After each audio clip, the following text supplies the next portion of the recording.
Last time I stood here was about 5 years ago, and Brookwood is about a year old. At that time, I told you how God came into my life and brought me here to serve Him. Today, I'd like to share a little bit more about how God worked in amazing ways in my life to bring me here to Brookwood. I grew up in a Christian home and knew that I needed Jesus and wanted to follow Him when I was about 7 years old. At that age, I didn't have much of an idea what He wanted me to do, but over the next 15 years, I became more and more involved in the church, in our local church, and our denominational youth ministry across the state.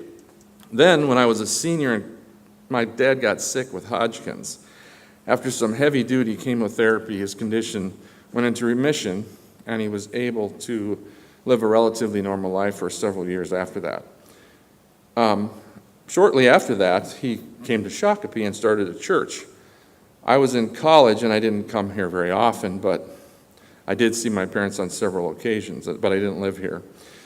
In college, I helped start an InterVarsity Christian Fellowship chapter with the help of an adult advisor, and suddenly I was done with college and went to work in my preferred field of mathematics.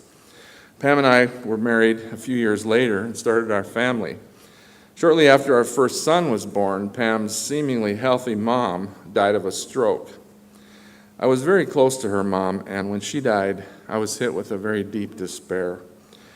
Then within 2 years, my dad's disease reemerged, and he died a slow death. I was about 30 at the time, and I was not ready for losing those two people in my life. At the time, I really didn't think God was part of my life, although I did have some comfort knowing that these two people were Christians and would be meeting Jesus. For some reason, I just turned from God and went my own way. I pursued my career and my life. I wasn't satisfied with my life and tried to make it better for me. This time in my life, it seemed like a good time in many ways, but it was not what God wanted. I lost my job, and I couldn't find one in town, so I left the state to take up employment in my preferred field. My wife decided not to go with me, and I traveled back and forth to the cities every 2 weeks or so to see her and the family.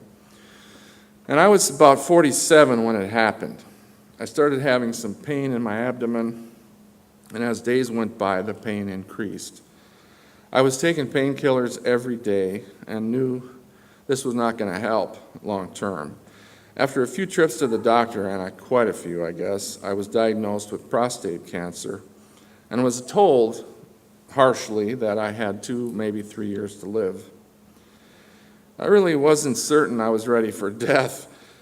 What was I going to do in the next few years as I waited for death? What was my family going to do if I died? There were some very bad days that clearly were not going to get better unless something out there could help. Remember, I told you that God kind of met me where I am. He reached in, took my hand, led me through those next 2 years. I didn't even really know it at first. I'm a logical mathematician and certainly don't believe in coincidence. Sure, there's some coincidence for sure, but as a rule, they're far and few between. As those bad days persisted, my medical treatment path took me through some incredible coincidences that could only have been God-inspired. During this journey, I even sought treatment at Mayo Clinic. They said, "No, we can't help you." And they weren't the only ones.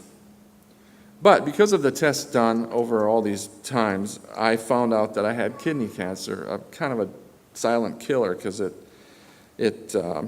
usually moves somewhere else and they can't do anything about it. But I wouldn't have known about that had I not been seeking treatment for my prostate cancer. Just another coincidence, wouldn't you say? And yes, I have a scar on most of my left kidney. When I finally found someone who had a treatment for my prostate cancer, he told me it was an experimental treatment and may not work very long, as my last treatment had only lasted about 1.5 years.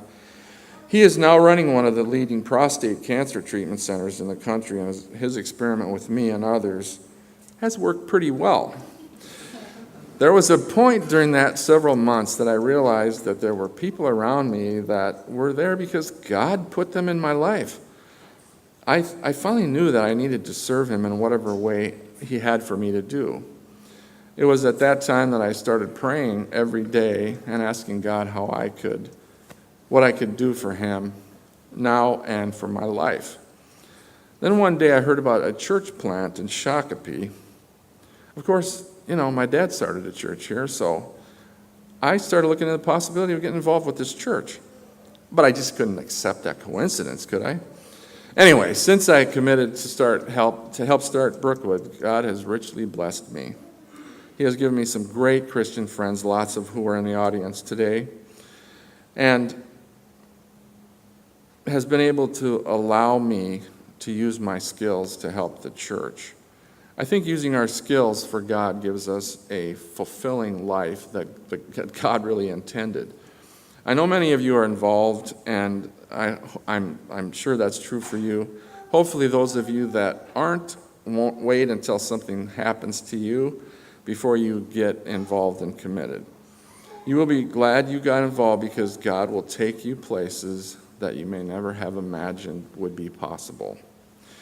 And oh, by the way, I still have pain every day, and will probably have for the rest of my life. It's sort of a reminder that my God is in charge.